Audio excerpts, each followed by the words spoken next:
sebenarnya batas usia pensiun seberapa itu yang ngatur siapa? Pemerintah untuk orang-orang normal ini.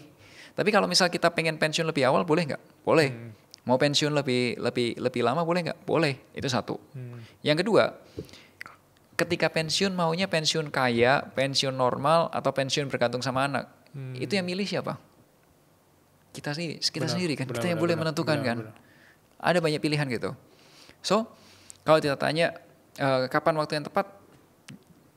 Tergantung dua. Satu, kamu mau pensiun di usia berapa? Terus kalau udah nanti lifestyle-nya ketika kamu pensiun itu seperti apa? Nah, di bulan ini ya, bulan Agustus, bulan lalu, awal bulan ini banget, ya tanggal 2 atau tanggal 3 seingatku, itu kita di Finansialku tuh bikin webinar tentang persiapan pensiun. Kita mengubah cara pandang bahwa pensiun tuh harus di usia 56. Nah, menurutku pensiun itu bisa di usia berapapun. Asalkan satu, kamu sudah siap dengan uangnya. Setidaknya definisi pensiun itu kan berbeda-beda buat banyak orang. Ada yang berpikir pensiun itu nggak kerja sama sekali. Tapi ada juga orang yang pensiun itu gini, gue tetap mau kerja. Gue mau mengaktualisasikan diri, kalau kata istilah hierarki Maslow gitu ya. Tetap mengaktualisasi diri. Tapi gue kerja karena gue pengen. Bukan karena gue harus atau butuh gitu. Kalau nggak kerja nggak makan gitu. Nah, definisi pensiunnya terserah, lifestyle-nya terserah. Nah, sekarang kalau misal kita pengen definisi pensiun kita adalah gue pensiun tuh tetap pengen berkarya, gue pengen masih tetap bikin podcast, tetap bikin video, tapi gue nggak harus kayak gini untuk hidup gitu. Kalau nggak nge-podcast, katakanlah dapur nggak jalan gitu, nggak harus gitu. Ya nggak, ya berarti kalau gitu berapa uang yang harus disiapkan untuk bisa seperti itu? 1 M cukup nggak? 2 M cukup nggak? Supaya dapur ngebul tanpa kamu harus kerja gitu? Atau 3 M cukup nggak? Nah, kalau memang ternyata butuhnya cukupnya katakanlah 5 M, misal cukupnya 5 M. Oke. Sekarang gimana jalanmu untuk menuju 5 M? Apa yang masih bisa kamu lakukan? Income-mu bisa nambah seberapa? Uangmu bisa kerja, kamunya sendiri bisa nambah pemasukan seberapa banyak? Uangmu bisa bekerja menghasilkan berapa banyak? Karena asetmu bisa bekerja menghasilkan berapa banyak? Kamu strategi investasinya gimana? Dan lain sebagainya. Untuk ngejar angka itu. Nah, itu konsep pensiun. Nah, satu hal lagi teman-teman. Biasanya orang-orang tuh ketika bicara pensiun ya Mas ya, itu selalu mikirnya victim. Victim tuh apa? Victim tuh gini, ini orang tuaku nggak nyiapin pensiun jadinya nyusahin aku. Berpikirnya gitu kan? Iya. Mostly kan? Rata-rata. Ya, tapi pernah kepikir nggak teman-teman? Kalau one day, amit-amit ya, one day kamu yang ada di posisi sebagai orang tua dan karena satu lain hal ternyata kamu nggak nyiapin pensiunmu dan kamu yang bergantung sama anak, apa yang kamu rasain? Apa yang kira-kira akan kamu rasakan itu seperti apa? Kamu pernah ngemikirin itu nggak? Jadi ketika orang tua ngomong ke anak, aku tolong papi mami ditransferin, papi mami tolong dibantu gitu. Kamu pernah ngerasain nggak? Atau pernah mikirin nggak? Rasanya mereka itu seperti apa? Ya, kamu mikirnya kan anak nggak suka kan gituin kan? Iya. Tapi kamu mikirin nggak kalau ketika dia waktu ngomong itu orang tuamu ngomong tuh apa yang dirasain mereka? Nah itu, coba deh pikirin karena di setiap kali training ke training, in-house training gitu, ketika kami di Finansialku diminta untuk ngisi persiapan pensiun, masa persiapan pensiun, satu hal yang aku tanyain kepada mereka, what do you feel? What do you feel? Kalau kamu harus minta ke one day, amit-amit ya, kamu ngomong sama anakmu, tolong dong transferin Kak, tolong dong transferin ke papi gitu. Papi lagi butuh. Nah, coba kamu pikirkan gitu. Gitu. Dan video ini aku rasa coba kalau boleh share juga ke orang tuanya. Orang tua ya. Ya, jadi supaya orang tua tahu what do you feel-nya itu coba rasain. Gitu. Dan kalau kamu merasa nyaman, it's okay, it's yours. Tapi kalau kamu merasa ini nggak nyaman, berarti dari dalam hatimu kamu merasa itu nggak cocok dengan value-mu. Bukan masalah benar atau nggak salah. Benar. Itu bukan benar atau salah, tapi itu nggak cocok aja sama yang ada di hatimu gitu. Kamu merasa kayak seharusnya tidak begitu. Gitu. Ya kalau kamu udah ngerti seharusnya tidak begitu, you have to act, langsung bergerak. Gitu. Okay. Ya kalau nggak ngerti tanya. Gitu. Dan aku juga mau bilang buat teman-teman yang kepengen financial freedom di usia 20-an gitu ya, terlalu cepat juga bahaya. Karena di usia 20-an kita nggak tahu secara menyeluruh kebutuhan keuangan kita, gaya hidup kita, nanti kayak apa. Di usia 20-an kan kita ya mungkin banyak yang udah punya pacar gitu ya. Iya. Ya mungkin pasangan hidup tahulah kira-kira siapa gitu. Tapi tahu nggak nanti misalkan mau tinggal di apartemen atau di pinggiran kota, di rumah. Udah ngomong belum mau punya anak berapa? Udah ngomong belum anaknya nanti mau sekolah di sekolah level apa? Iya. Ya kan? Nggak cuma nasional sama swasta loh, sekarang swasta pun ada Internasional levelnya gitu kan. Ada internasional, itu beda lagi. Nanti selesai sekolah kuliahnya mau kemana? Jadi menurut aku untuk teman-teman yang mau mulai planning untuk financial freedom, lakukan late 20s boleh mulai. Karena di situ harusnya ya rata-rata kan kalau di Indonesia menikah usia 25 27 menikah, punya anak juga umur segituan, jadi mulai kelihatan kira-kira kalian butuh uang tuh berapa tiap bulannya untuk hidup. Nah, baru ngitung gitu. Jangan hitung, oh saya mau financial freedom, saya cukup dengan kata Kosem kita harus mencukupkan diri. Saya cukup dengan 5 juta tiap bulan. Ya mungkin kamu cukup, tapi ntar pasangan kamu gimana, Iya, anak benar, kamu gimana benar. gitu. Jadi kadang terlalu cepat juga salah karena kita belum matang ibaratnya gitu. Belum tahu persis secara realistis di adulthood kita nih setiap bulan cukupnya itu berapa. Itu. So take time, gak usah buru-buru. Dari studi kasusnya Mas Samuel dan Mbak Claudia, itu kalian udah hitung-hitung dari let's say 2019 tadi kan. Terus di titik mana kemudian kalian sadar bahwa oh kita udah bebas finansial nih. Anak yang mungkin nanti SMP, SMA atau kuliah itu udah ke cover dari sekarang. Itu mungkin insight ke teman-teman yang kebayang nih, di titik mana gitu. Jadi kan kami tuh terekspos dengan konten-konten FIRE tuh tahun 2020 pas COVID. Oke. Jadi ada shout out ke Pak Dodi Prayogo, Pak Dodi Bicara Investasi, itu channelnya juga bagus kalau teman-teman mau belajar ngitung. Juga channel-channel luar ya, ada Pete Edeni tadi, Mr. Money Masters, terus kalau bukunya Vicky Robin, Your Money or Your Life, sama buku J.L. Collins judulnya Simple Path to Wealth. Nah banyak tuh, langsung shopping listnya banyak teman-teman. Nah dari situ kami coba hitung, karena memang selama ini tuh kami sudah sangat, kami tipikalnya yang planner banget gitu, pasangan suami istri yang sangat planning. Jadi setiap kebutuhan tuh ya memang nggak ada cara lain, kami harus nabung dan ngumpulin, nyicil sendiri gitu. Jadi nggak ada cerita dapat hibah dari orang tua atau udah deh kita maksain beli apa segala macam. Pokoknya semuanya terplanning. Sampai akhirnya satu titik kami di 2019 itu merasa hidup kami tuh udah mulai kelihatan bentuknya. Anak kayaknya satu aja, rumah udah selesai nih, udah jadi, kita move in ke rumah kami yang di Bintaro. Terus mobil juga udah selesai cicilan waktu itu. Jadi udah mulai merasa kayaknya hidup gue udah nggak akan lebih besar dari ini gitu. Ini cukup, gue udah ketemu kayaknya gitu. Sampai ada satu titik kami juga ngobrol sama financial planner, kami bayar financial planner, terus ngobrol gitu kan. Ini mimpi apa lagi Kosem dan Ciklo yang dimiliki di masa depan? Apakah mau punya mobil kedua? Apakah mau punya rumah kedua? Nah aku nggak tahu ya, sekarang aku usia 30-an. Mungkin nanti usia 40-an, 50-an akan beda ngomongnya. Cuman sekarang tuh pada saat ditanya kayak gitu sama si financial planner, aku tuh kayak bingung. Emangnya harus ya gue punya apa-apa lagi? Gue harus punya keinginan lebih nggak dari sekarang gitu? Karena pada saat itu jujur nggak merasa kepengen apa-apa lagi.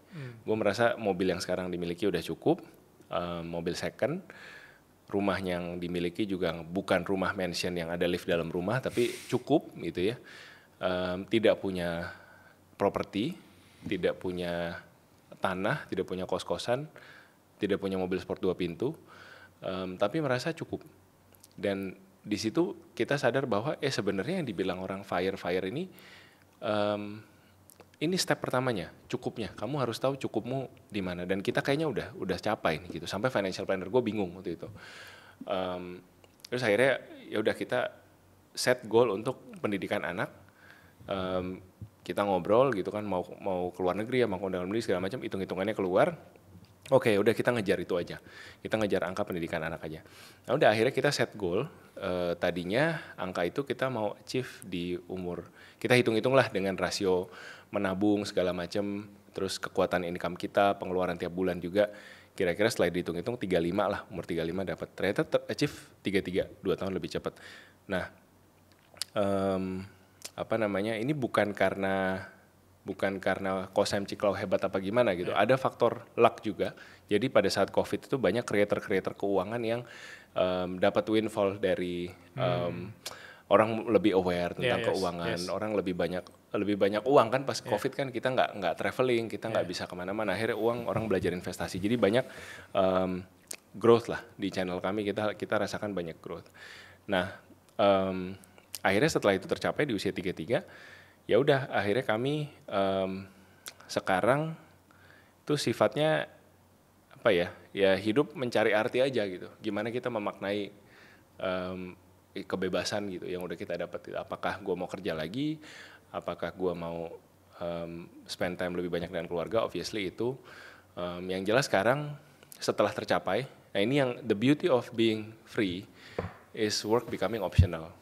Work is optional dalam arti kita bukan mau retire terus ongkang kaki di rumah seperti orang dulu mikir retire ya udah tidak berdaya main PS tiap hari gitu, mager gitu.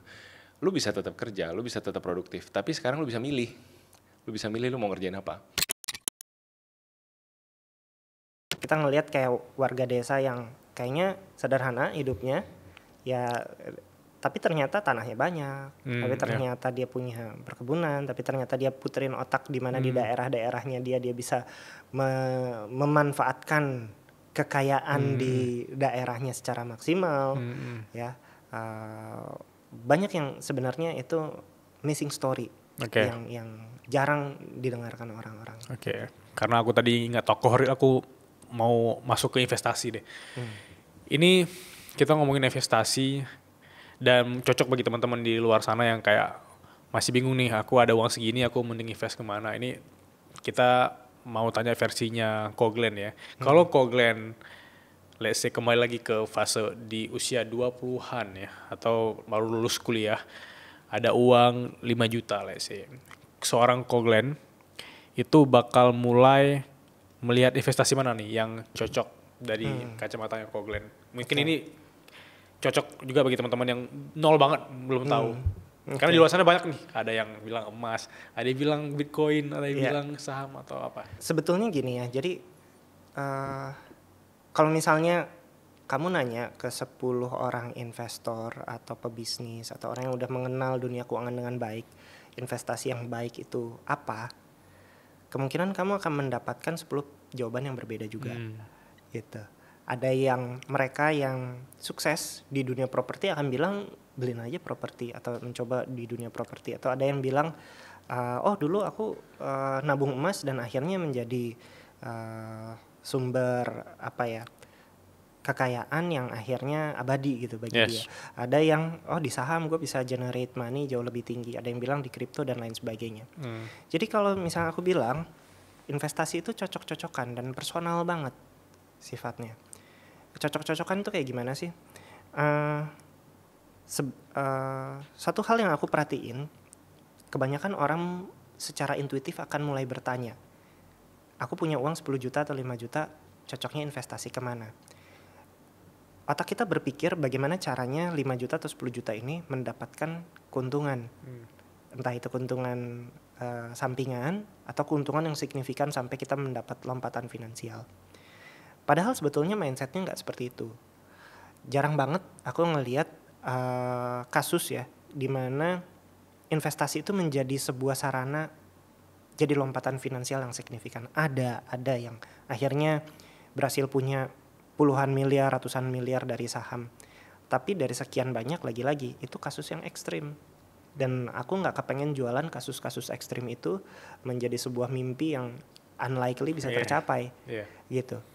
Jadi investasi itu, kalau misalnya aku bisa definisikan, dia adalah sebuah kendaraan buat kita bisa mempercepat kita mencapai tujuan keuangan kita.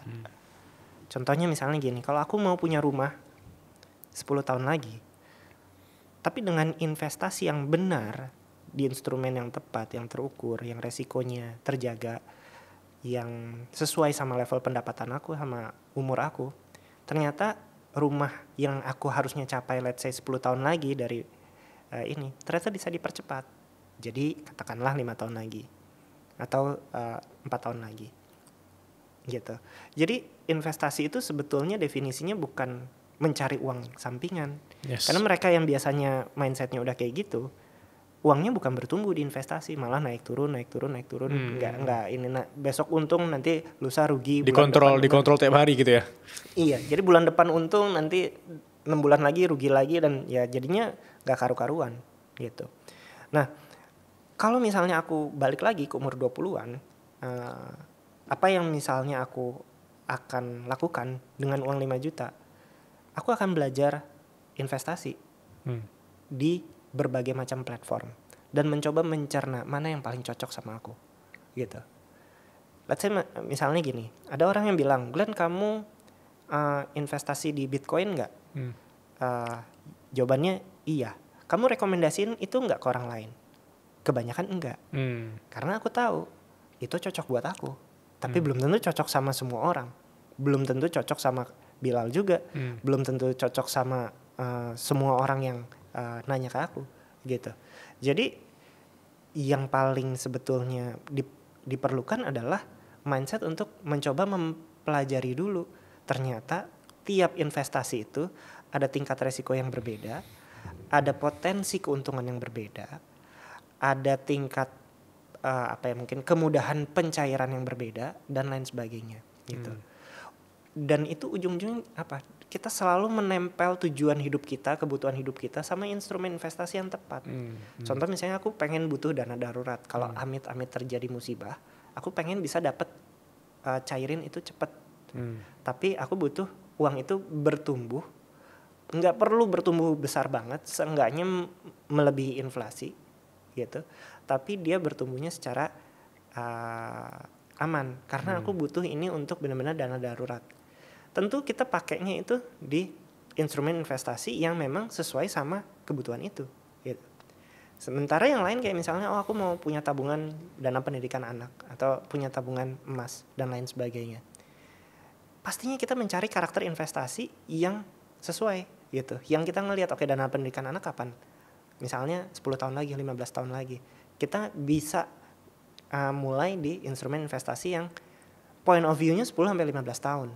Gitu. Misalnya obligasi gitu, obligasi negara, atau misalnya kita agak sedikit berani di saham-saham blue chip gitu.